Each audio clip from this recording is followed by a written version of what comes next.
continuar con nuestra serie sobre el Génesis. Hace ya unos cuantos meses que venimos estudiando el libro de Génesis. Hoy nos toca el capítulo 35 de Génesis.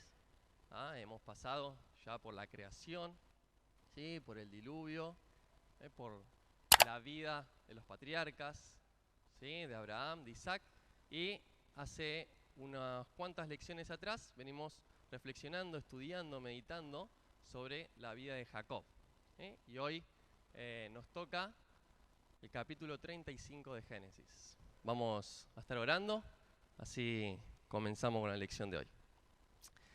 Padre, gracias por este día, gracias porque podemos reunirnos como iglesia para escuchar tu palabra, para estudiar tu palabra, reflexionar sobre ella, Señor, y profundizar. Te ruego por tu Espíritu Santo que nos esté guiando y ayudando, auxiliando, Señor, para poder entender esto que querés hablarnos y poder aplicarlo también a nuestras vidas, Señor. En el nombre de Jesús. Amén. Amén. Deuteronomio 6, 13 y 14 dice: a Jehová tu Dios temerás, y a Él solo servirás. Y por su nombre jurarás: no andaréis en pos de dioses ajenos, de los dioses de los pueblos que están en vuestro contorno. Es interesante ver cómo la Biblia continuamente nos llama a servir al único Dios verdadero. Y tal vez la cultura de aquel tiempo es bastante distante a la nuestra hoy en día, en el sentido de que Dios en ese tiempo era competencia con los dioses ajenos. Y hemos visto desde la creación del mundo, de Génesis capítulo 1, cómo la Biblia, específicamente el libro de Génesis, se encarga en demostrar y anunciar y proclamar que Jehová es el único Dios verdadero, el Dios todopoderoso y que no tiene competencia. Y esto es lo interesante, ¿sí? Cómo en el libro de Génesis continuamente Dios llama a su pueblo a renunciar a aquellos dioses ajenos, ¿sí? Ahí podemos ir viendo cómo ahora, después en el capítulo 35 de Génesis, son llamados este pueblo, esta familia, a renunciar a la idolatría y adorar al único Dios verdadero. Es interesante ver cómo continuamente se da esto. Es más, piensen en cómo muchas personas se acercaban, por ejemplo, a Abraham o a alguno de los patriarcas, anunciando que Jehová también era un Dios que ellos reconocían, pero al mismo tiempo conservaban sus dioses. Es decir, en un tiempo, en una cultura en la que convivían todo tipo de dioses. Y Dios se encarga, a lo largo de la historia, de demostrar que Él es el único Dios digno de adoración. Él es el único Dios poderoso. Así que vamos a empezar con un pequeño repaso. El paint acá se ve tremendo.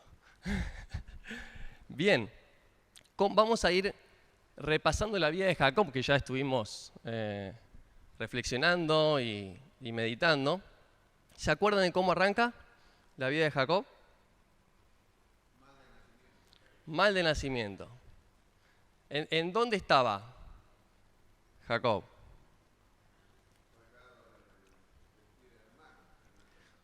Colgado al pie del hermano. Sí, arranca mal, ¿no? Arranca en un lugar, ahí en Berseba, ahí si lo pueden ubicar, abajo del todo, más al sur, ¿sí? Tiene un conflicto con el hermano, lo engaña al hermano, ¿sí?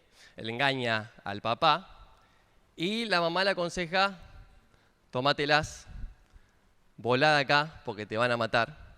Y decide ir, ¿a dónde? Arriba del todo, que no se ve porque no llega al mapa, Padan Aram. Padan Aram es el lugar donde antiguamente está ubicado, ¿sí?, el imperio babilónico. Bien al norte, acá a ver si... ¿Ve ahí? Ahí, Ur, Harán, ¿ven ahí? ¿Sí? Él va en dirección a Padan Aram a buscar, ¿qué? ¿Qué estoy? Esposa. ¿Sí?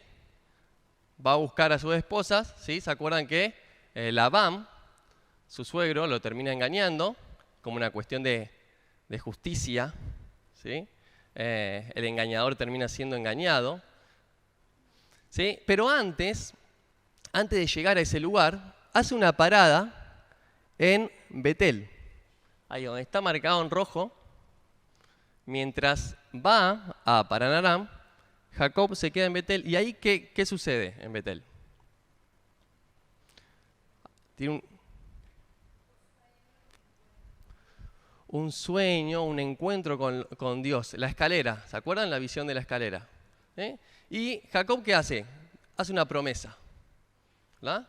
Que si Dios lo acompañaba, lo iba a reconocer como su Dios.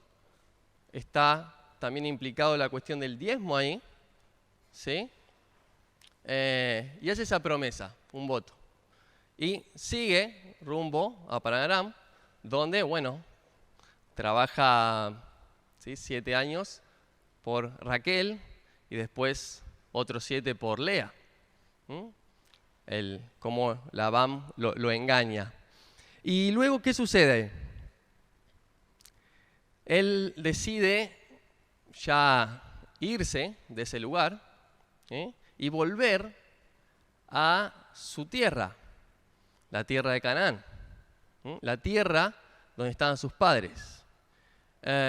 Y vuelve por un encuentro con Dios de nuevo, que le dice, hey, volvé.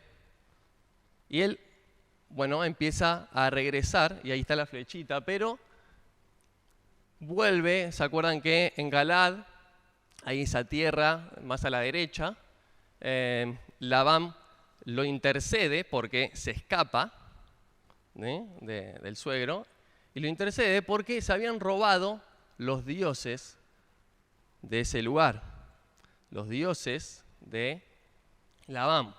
Y por supuesto que la propia hija lo engaña al papá, diciéndole yo no tengo nada, pero en verdad lo tenía escondido, todos los dioses. Y bueno, hacen un pacto y siguen. Y es ahí donde en Peniel, ¿se acuerdan lo que sucede ahí? Lucha con Dios. Y ahí es donde se le da el nombre Israel. Israel. Ahora, ¿se acuerdan el contexto que estaba sucediendo? ¿Quién venía?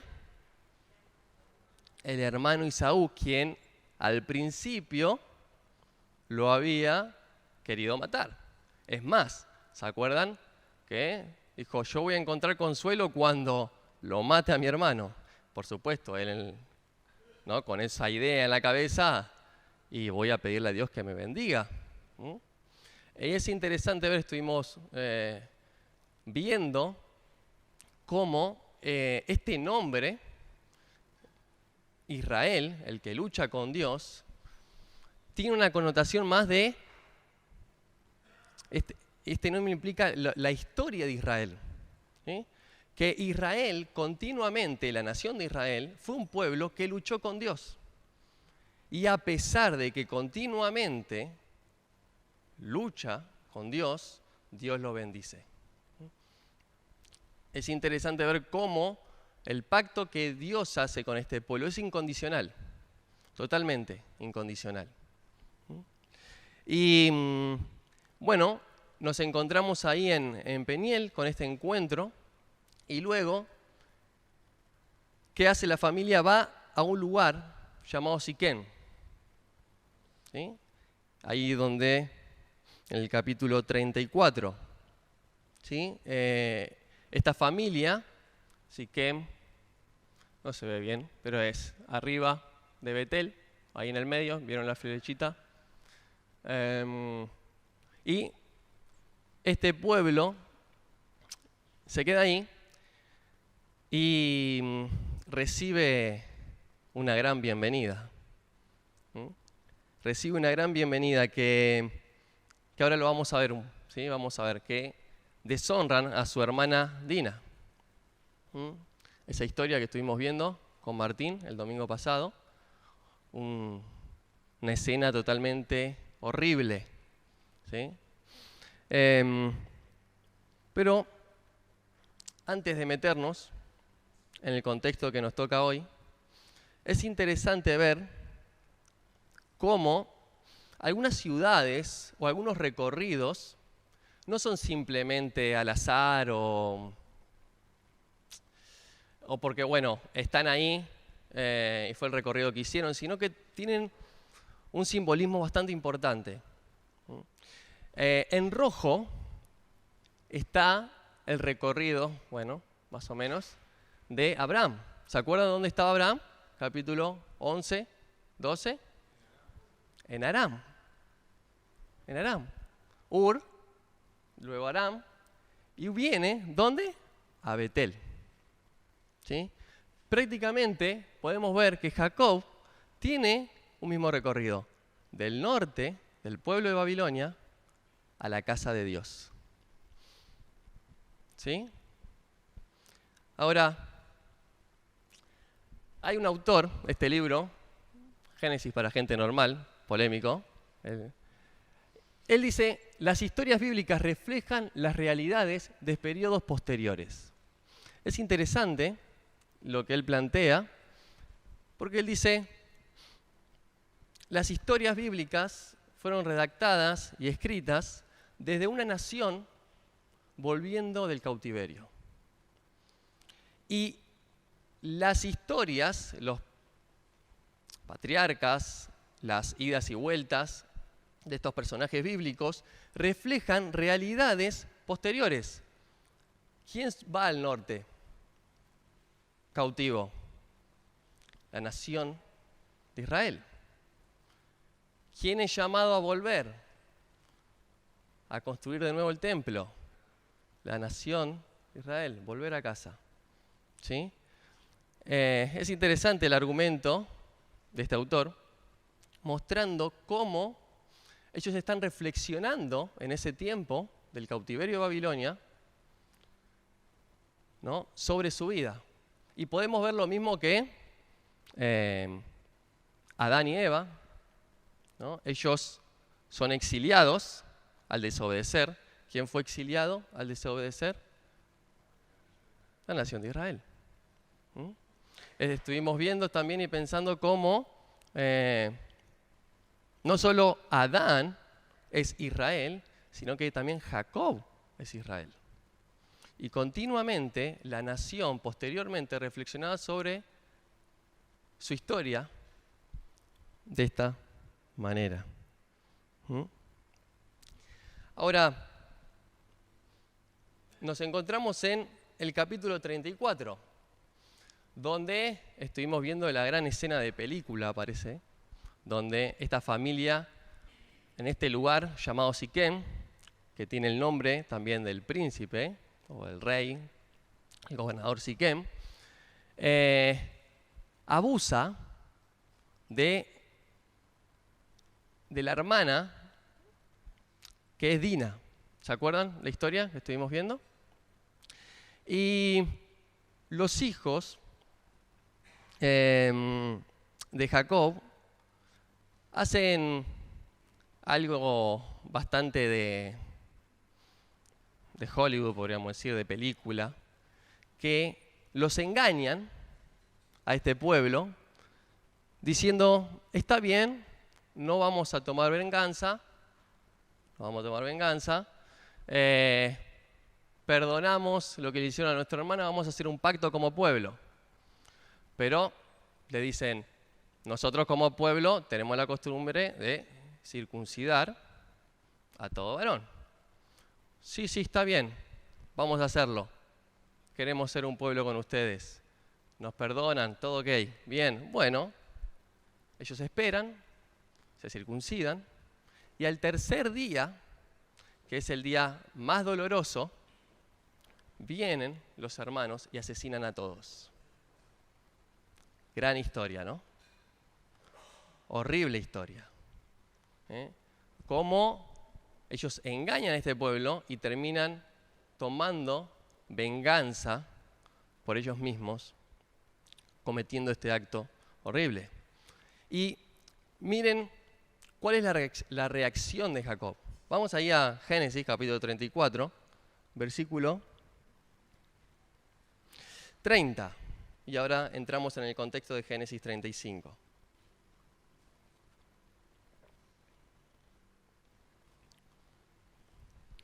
Dice, entonces Jacob le dijo a Simeón y Leví, ustedes me han creado un gran problema. Me han hecho odioso a los cananeos y fereceos, habitantes de esta tierra. Con los pocos hombres que tengo, ellos se juntarán contra mí y me atacarán. Y yo y mi casa seremos destruidos. Pero ellos les respondieron, ¿y él tenía que tratar a nuestra hermana como a una ramera? Es interesante la sensación, respuesta de Jacob. Ustedes cometieron esto, hijos míos, y ahora, ¿saben qué? La liquidamos todos. Van a venir y nos van a matar. Van a tomar venganza sobre venganza. No vamos a quedar ni uno. Pregunta, ¿y la promesa de Dios de hacer una gran nación? ¿Y la confianza de Jacob de la promesa que le había hecho desde Abraham, a Isaac y luego a él, de la descendencia?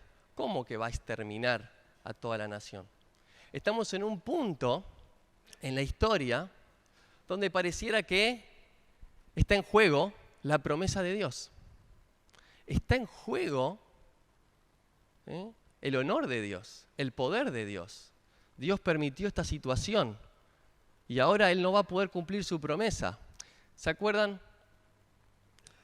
Génesis capítulo 17, donde Dios viene a Abraham y se declara como el Dios Todopoderoso, diciéndole que iba a tener descendencia. En una situación en la que Sara no podía concebir. Y se acerca a Dios, ¿sí?, diciéndole, yo soy el Dios Todopoderoso. La promesa depende de mí. Y vamos a ver cómo en Génesis 35 Dios se acerca a Jacob como también el Dios Todopoderoso, mostrándole que la promesa depende de Dios. El cumplimiento de la promesa depende de Dios. Y ahora este es el contexto, esta es la situación en la que nos encontramos. Un Jacob dudando, desanimado, de que Dios vaya a cumplir lo que le prometió a Abraham, a Isaac y a él mismo. Y ahora, vamos a ir ahora sí a Génesis capítulo 35. Y dice, Dios le dijo a Jacob, Dios se presenta a Jacob en un momento de angustia, de desánimo, de desesperanza. ¿Sí? En un momento donde solamente tengo que esperar la muerte, chau la promesa de Dios, chau su bendición, y Dios en este contexto, en este momento de la vida de Jacob, se acerca a él. Dios le dijo a Jacob, prepárate para ir a Betel y quedarte allí. En Betel harás un altar al Dios que se te apareció cuando huías de tu hermano Esaú. Entonces Jacob dijo a su familia y a todos los que estaban con él, desháganse de los dioses ajenos que hay entre ustedes, purifíquense y cámbiense de ropa. y preparémonos para ir a Betel. Allí haré un altar al Dios que me respondió en el día de mi angustia y que me ha acompañado por donde quiera que he andado. Ellos le entregaron a Jacob todos los dioses ajenos que había en su poder y los zarcillos que llevaban en las orejas, y Jacob los enterró bajo la encina que estaba cerca de Siquem. Es interesante cómo Dios se le presenta antes, ¿sí?, en el capítulo 26, si mal no recuerdo, de nuevo en Betel, en el día de mi angustia, donde recibe, ¿no?, esta visión de Dios. Y acá de nuevo Dios se acerca a Jacob en un momento de angustia, de desesperanza. Parece insólito que Dios le tiene que recordar a Jacob que vaya a Betel. Porque ¿se acuerdan? Génesis 28, que había dicho Jacob: si vos me acompañás, me bendecís, estás conmigo. ¿Dios lo había bendecido o no? Sí, hemos visto, ¿verdad? Yo voy a venir, ¿sí?, y voy a levantar un altar, te voy a adorar, vas a ser mi Dios, etcétera, ¿no? Y no lo había hecho, estaba ahí. Ahora uno podría especular y decir, bueno, esta situación fue permitida por Dios para que Dios intervenga y pueda así llevar a Betel. Bueno, el texto no lo dice, pero es interesante poder también pensar en esto. Ahora vemos cómo Dios tuvo que intervenir para motivarlo a Jacob en este momento angustiante de desesperanza. Es acá, en este contexto, en el que Dios le habla a Jacob, ¿sí? Es en este momento en que Dios lo invita a Jacob a adorarlo. Es en este momento en el que Dios lo invita a rendirse a Él, totalmente. Y es aplicándolo a nuestra vida, ¿no?, como a veces es difícil, ¿no?, en este momento, en esta circunstancia que estamos viviendo, Dios te está diciendo: anda a adorarme, anda a Betel, casa de Dios, a adorarme, no. Ahí versículo 1 dice, Reina Valera contemporánea, dice: prepárate para ir a Betel. En otras versiones, Reina Valera 60, creo, me van a corregir, dice: levántate y sube, ¿sí? Estas dos palabritas, levántate y sube, a Betel, en el hebreo son kum y alá. Y algunos comentaristas mencionan que no está la preposición a Betel. Dice: Jacob, levántate, sube, Betel, realmente. Y es interesante algunos comentarios porque argumentan que no es una cuestión de subir físicamente, ir físicamente a un lugar, sino que tiene un poder simbólico, espiritual, muy fuerte, que es sube Betel. Es decir, que lo está invitando a Jacob a adorarlo en medio de esa situación. Quiero suponer que no es que estaban todos tirados en el piso acostados, en esa escena donde Jacob, luego de tener ese encuentro con Dios, le dice a la familia: levantémonos. No es que estaban todos durmiendo, sino justamente en este momento de profunda crisis familiar, angustiante, Dios le dice: levántate, ¿sí?, adórame. Si avanzamos, versículo 2, dice: Jacob dijo a su familia y a todos los que estaban con él: desháganse de los dioses ajenos. Él sabía que había dioses ajenos ahí. Acuérdense, como dijimos al principio, en una cultura politeísta donde no, a veces, quiero decirlo de esta manera, no era una cuestión de que, como el monoteísmo occidental, ¿no?, de mi Dios es la verdad, tu Dios es la verdad, y competimos para ver cuál es el Dios verdadero. En aquel tiempo, ambos dioses convivían. y competían. ¿Sí? Y muchas veces estos pueblos, incluso la familia de Israel, conservaban los mismos dioses cuando reconocían a Jehová como su Dios también. Por ejemplo, Labán, la familia de Abraham, lo reconocía a Dios como Dios, pero aún tenía sus dioses. Y cómo el libro de Génesis nos llama a reconocer al único Dios verdadero. Dios no tiene competencia. Podemos ver luego en la historia del Éxodo cómo Moisés se encarga de demostrar a Faraón que Dios es el único Dios verdadero, que no hay competencia. Y luego vamos a ver cómo los altares muchas veces no es solamente una declaración de adoración personal, sino que es una declaración pública de que Jehová es el Dios verdadero. ¿Sí? Ahora, dice entonces Jacob dijo a su familia y a todos los que estaban con él: desháganse de los dioses ajenos que hay entre ustedes, purifíquense y cámbiense de ropa.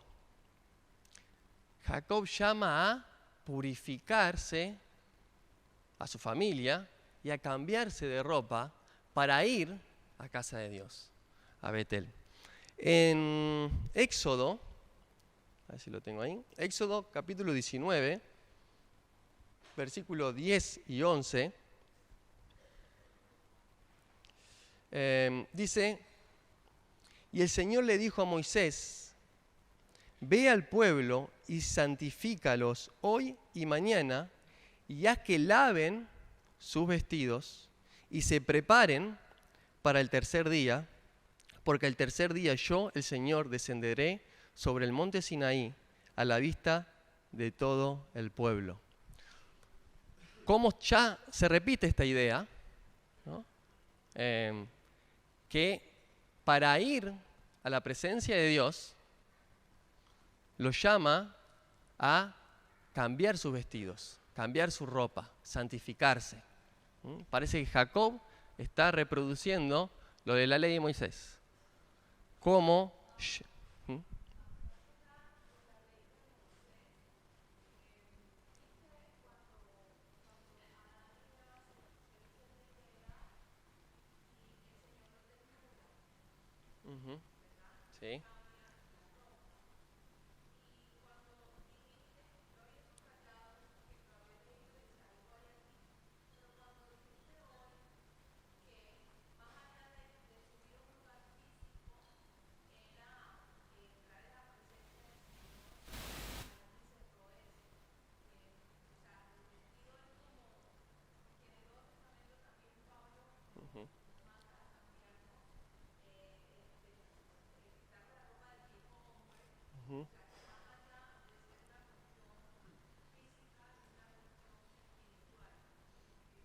Buenísimo.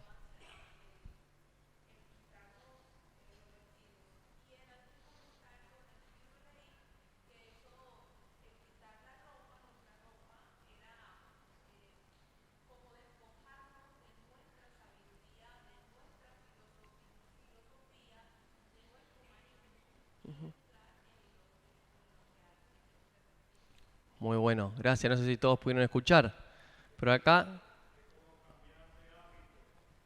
cómo cambiar de hábito, ¿sí?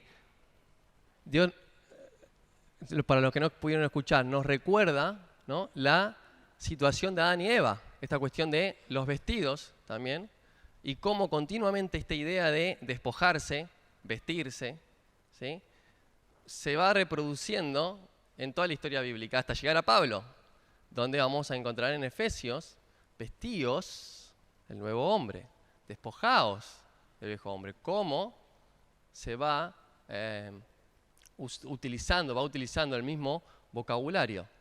Es interesante pensarlo así y ver cómo también tiene implicancias para nuestra vida. Esta historia de Jacob también tiene implicancias para nuestra vida. ¿Sí? Así que Jacob antes de dirigirse a Betel, involucra toda su casa en un ritual de purificación, que consistía justamente en deshacerse de los dioses ajenos. Ahora, estos dioses que tenían, uno podría decir, qué raro, como que tenían dioses ajenos esta familia tan santa. No, ya hemos visto que no eran muy santos, ¿verdad? ¿Dónde estaban? Bueno, podemos suponer que pueden ser que hayan sido traídos del norte, ¿sí? De los dioses que le robaron a Labán, Raquel. Otra interpretación posible podría ser que cuando ellos están en Siquem, se quedan con el botín de esa ciudad. Las dos son posibles, no me inclino por ninguna. Hombre neutral. Pero bueno, estaban ahí esos dioses, ¿sí? Y Dios los llama a renunciar a ellos, ¿sí? ¿Y qué hace Jacob? Los entierra. Los entierra, ¿sí?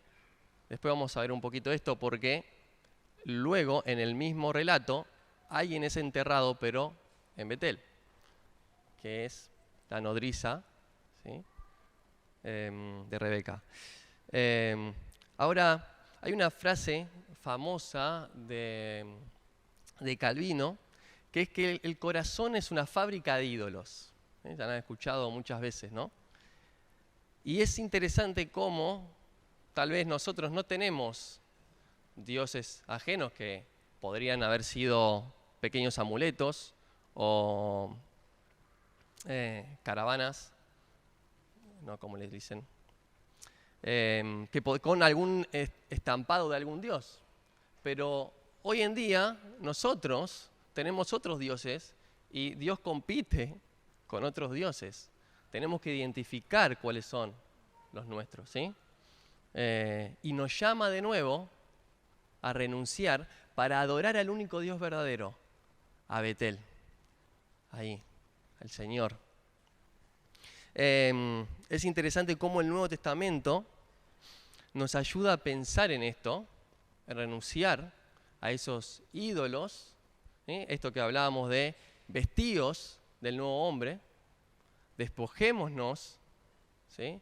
Del viejo hombre. Continuamente en el Nuevo Testamento vamos a ver cómo Dios no tiene competencia. No pueden servir a dos señores, dice Jesús. O amarán a uno y despreciarán al otro. Dios requiere nuestra total y completa devoción. Dios no tiene competencia. Dios es el único Dios verdadero. Y ahí Jesús mismo nos invita cuando menciona sobre llevar tu ofrenda al altar. ¿Se acuerdan que Jesús dice en Mateo 5?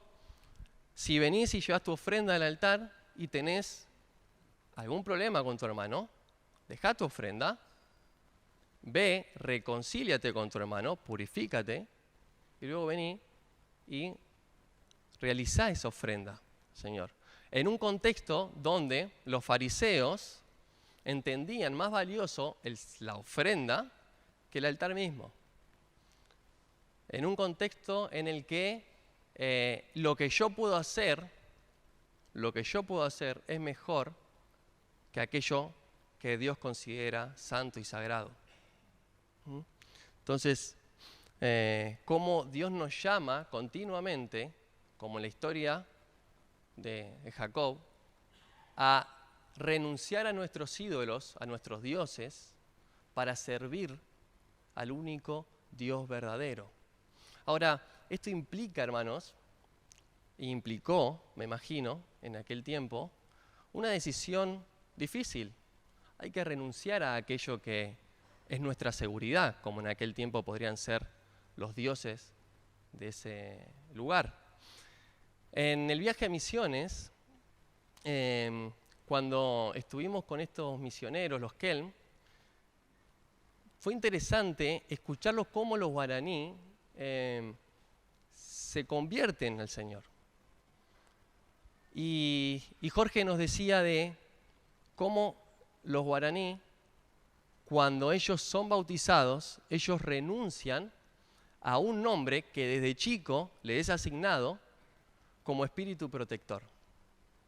Dice Jorge, cuando ellos se entregan al Señor, ellos renuncian a su nombre.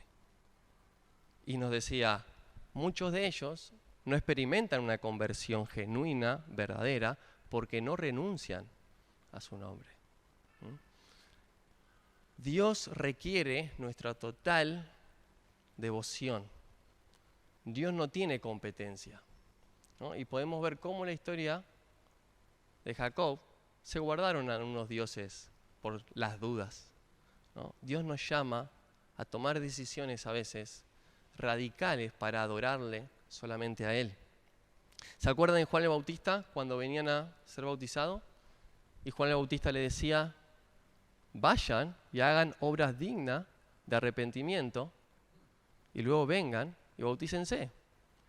A veces queremos jugar, ¿no? Por más que la historia de Jacob, los dioses ajenos, estamos muy alejados de esa realidad. Yo no tengo virgencitas en los bolsillos. Sí, pero hay otras cosas. ¿Sí? Hay otras cosas que Dios nos llama a renunciar para adorarle, para servirle. Versículo 5 en adelante. Dice, cuando salieron, el terror de Dios cayó sobre las ciudades de los alrededores y nadie persiguió a los hijos de Jacob. ¿Se acuerdan cuál era el miedo de Jacob? Van a venir, nos van a exterminar, la bendición de Dios no va a ser posible. Y Dios le dice, yo soy el Dios todopoderoso. Y de forma sobrenatural cae un miedo en este lugar, a este pueblo, y los permiten salir de ahí. Versículo 6. Jacob y todo el pueblo que estaba con él llegaron a Luz, es decir, Betel, ciudad que está en la tierra de Canaán. Y Jacob edificó un altar y a ese lugar lo llamó el Betel, porque allí se le había aparecido Dios cuando oía de su hermano. Allí murió Débora, nodriza de Rebeca, y fue sepultada al pie de Betel, debajo de la encina, la cual fue llamada Alon Bakut, es decir, la encina del llanto. Una vez más, Dios se le apareció a Jacob cuando volvió de Padán Aram y lo bendijo. Y le dijo Dios, tu nombre es Jacob, pero ya no te llamarás Jacob, ahora tu nombre será Israel. Y ese fue su nombre. Y Dios también le dijo, yo soy el Dios omnipotente, reprodúcete y multiplícate. De ti saldrá una nación y reyes y un conjunto de naciones. La tierra que le he dado a Abraham y a Isaac, te la daré a ti y a tu descendencia después de ti. Después Dios se apartó de Jacob y del lugar donde había hablado con él. Y en ese lugar Jacob levantó una señal de piedra y como libación derramó aceite sobre ella. Al lugar donde Dios había hablado con él, Jacob le puso por nombre Betel. Bien, hay varias cosas. Podemos ver cómo encontramos acá, no solo se enterraron en Siquem los ídolos, sino que en Betel alguien más se enterraba. Y podemos ver cómo los entierros en el Antiguo Testamento tienen algún tipo de reclamo sobre la tierra donde están. Entonces, podemos suponer que es una muestra de este lugar ahora es nuestro, ¿sí? Porque Dios nos los dio. Ahora, Dios lo llama a Jacob a levantar justamente un altar. ¿Qué es un altar? Un altar, si buscamos en un diccionario, es algún tipo de montículo o piedra de construcción elevada, ¿no? Altar justamente porque eran colocadas en un lugar alto, ¿sí? Por eso altar. ¿Quién hace el primer altar? ¿Se acuerdan de Noé? Cuando luego del diluvio hace un altar a Dios, ¿sí? Y hace sacrificio ahí. podemos suponer que la misma terminología aparece en los sacrificios de, tal vez, de Caín y Abel, ¿sí? Pero el primer altar que tenemos descrito es ahí en Génesis con Noé. Ahora, este lugar alto era un lugar de adoración, era un lugar donde reconocimiento de Dios, ¿sí? Y como habíamos dicho, este lugar y este altar muestra que la superioridad de Dios sobre los demás dioses. Erigir un altar a Dios, Jehová, era decir, este es mi Dios, ¿sí? Y no solo es un acto de adoración personal, sino es un reconocimiento público de que ahí está Dios, de que ese es Dios, Jehová, el Señor, ¿sí? Es interesante ver cómo Hebreos 13:10 muestra a Jesús como el altar también. Jesús mismo no solo es el templo, ¿sí?, sino el altar, el lugar alto en la presencia de Dios. El sacrificio de Jesús también es representado en la Biblia, en el Nuevo Testamento, en la revelación luego, como justamente el altar. Y es ahí en esa casa, en Betel, en ese lugar donde Dios, luego, con ese altar en Jesucristo, también simbólicamente nos muestra a nosotros también como pequeños altares, su cuerpo, su iglesia, que luego lo va a explicar Pablo más adelante. En Éxodo 20:25, ya vamos terminando, dice: si me haces un altar de piedra que no sea de piedra labrada, de cantería, porque al labrar las piedras con herramientas las profanarás. Hay un llamado de Dios a que cuando hagan un altar sea rústica. Luego, por supuesto, no es el único altar que se va a ver en la Biblia, pero originariamente, en el principio, estos altares no podías ponerle una mano encima, es decir, no tenías que trabajarlo. Era una piedra rústica, totalmente. Ahora, en Hechos 17, Pablo va a decirle a los atenienses: Dios no vive en templos hechos por manos humanas. Y en Daniel capítulo 2 vamos a ver cómo la visión de Nabucodonosor, de este hombre con distintos metales, es destruido por una piedra sin labrar, representando el reino de Jesucristo, la venida de Cristo. Y en Efesios capítulo 2 vemos la misma idea, cómo Jesucristo es la piedra angular, el templo, el fundamento, y nosotros como pequeñas piedras también construimos esa presencia de Dios. Hermanos, a veces pensamos que los altares, ¿no?, malentendemos los términos y decimos que el púlpito es un altar. Es un gran error. Que este lugar tiene poderes mágicos, ¿no? Es un gran error, ¿sí? El altar somos la iglesia, el cuerpo de Cristo, la presencia de Dios, ¿sí? Por supuesto, queda bien hacerlo de esta manera, porque acá alguien puede exponer con claridad la palabra de Dios. Pero el altar, el templo, es su iglesia, como Jesucristo en el fundamento, ¿sí? Es importante que podamos entender eso, ¿no?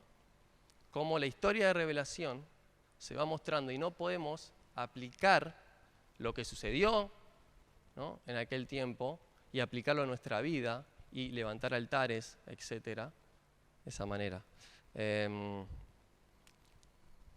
Bien, para terminar, vemos cómo Dios, en el versículo 10, dice, tu nombre es Jacob, pero ya no llamarás Jacob, ahora tu nombre será Israel. ¿Sí? Cómo Dios de nuevo reafirma, luego de su presencia, quién es Jacob. Y ese fue su nombre. Dijo Dios, yo soy el Dios omnipotente. Acá se presenta como el Shaddai, el Dios todopoderoso, igual que en Génesis capítulo 17. Y dice, reprodúcete y multiplícate. ¿A quién le vas a acordar? Génesis capítulo 1. ¿Sí? De nuevo, el llamado a reproducirse, a multiplicarse. Y de ti saldrá una nación y reyes y un conjunto de naciones. La tierra que le he dado a Abraham y a Isaac te la daré a ti y a tu descendencia después de ti. Dios de nuevo está mostrando, está llevando a un nuevo comienzo. De nuevo tenemos a una familia en un lugar con un llamado de Dios a representarlo. Otra vez la historia se vuelve a repetir. Y tiene esto implicaciones de reino. De ti saldrá reyes. ¿Sí? Tiene que ver con justamente de nuevo Dios llevando adelante la promesa que hizo en Génesis capítulo 12 a Abraham de formar una familia, ¿sí?, para llevar adelante su misión, su iglesia. De nuevo. Y termina así, versículo 13 en adelante. Después Dios se apartó de Jacob y del lugar donde había hablado con él. En ese lugar Jacob levantó una señal de piedra y como libación derramó aceite sobre ella. El lugar donde Dios había hablado con él, Jacob le puso por nombre Betel, casa de Dios.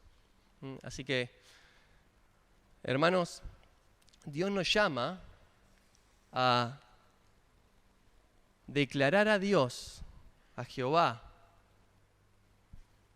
como el único Dios verdadero y a Él solo servir. Y esta historia nos muestra cómo Dios, aún a pesar de la angustia y desesperanza de Jacob en una situación bastante complicada y compleja, Dios interviene para llevar adelante su plan de redención. Oramos. Señor, gracias por tu palabra. Te rogamos, Dios, que nos ayudes a meditar, a pensar en esta historia y cómo, Dios, vos cumplís tu palabra, a pesar de nuestras circunstancias, a pesar de, Señor, no verte, vos estás ahí como el Todopoderoso. Gracias por revelarte a nosotros, Señor. En el nombre de Jesús. Amén.